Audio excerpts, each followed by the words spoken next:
Hey guys, I'm sure you've all heard about the massive volcano eruption that's currently going on in Iceland right now, and it has caused complete, absolute travel havoc all throughout here in Europe. Airports are just filled up with hundreds of thousands, if not maybe millions of passengers who are completely stuck. They can't go anywhere. Their flights have been canceled or have been permanently delayed. Due to the ash cloud that has moved all the way from southern Iceland and has just sort of spread all throughout Europe.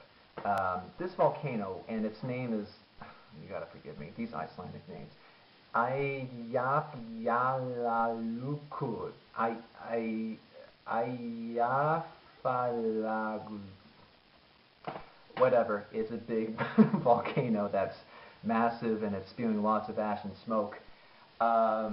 Into the atmosphere and has caused not really a nice time for a lot of travelers. So a lot of people are trying to take ferries, a lot of people are just using the roads, a lot of people are trying to rely on the train systems here, and hopefully everyone's going to get home safe. Hopefully this eruption will stop soon, but you know, you can't control nature. You really can't control volcanoes.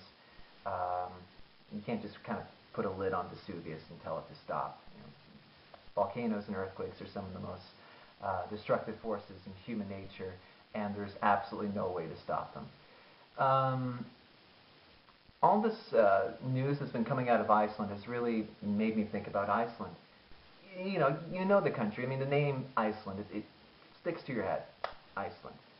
And you know how many people live in Iceland? 300,000 people, or a little around 300,000 people. You think about it, and you go, wow, that's a small country. I mean, not many people live there. And the people who do live there must be quite related to each other. It's a very small place. And, the city I live here in Germany has about 140,000 people. So when you think about it, that's almost half the population of Iceland. And yet at the same time, this little country, I mean, at least by population, because it is a fairly big-sized island, this little country is able to do a lot of things in popular culture.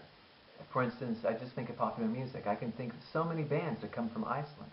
This country of 300,000 people is able to produce the Sugar Cubes, Bjork, who came from the Sugar Cubes, Mum, and Sigur Rós.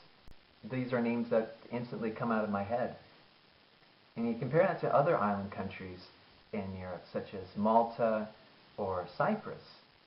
And I gotta tell you, I don't know any bands from Malta or Cyprus. I'm sure they're out there. I don't doubt they're out there. I'm sure they've been on Eurovision a couple of times. But I don't know any real popular cultural things that come from either of these countries.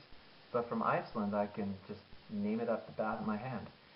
So, yeah, interesting. I wonder why that's the case. Why do we know more about Iceland than we know about Malta and Cyprus? At least through popular culture. Because Malta and Cyprus definitely have more people, and yet this country that's floating off of the coast of Greenland in the frigid waters of the North Atlantic, we seem to know a little bit more about.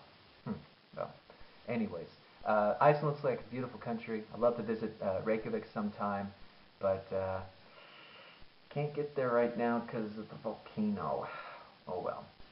So, anyways, hope this stops soon, and hope people are able to travel very soon.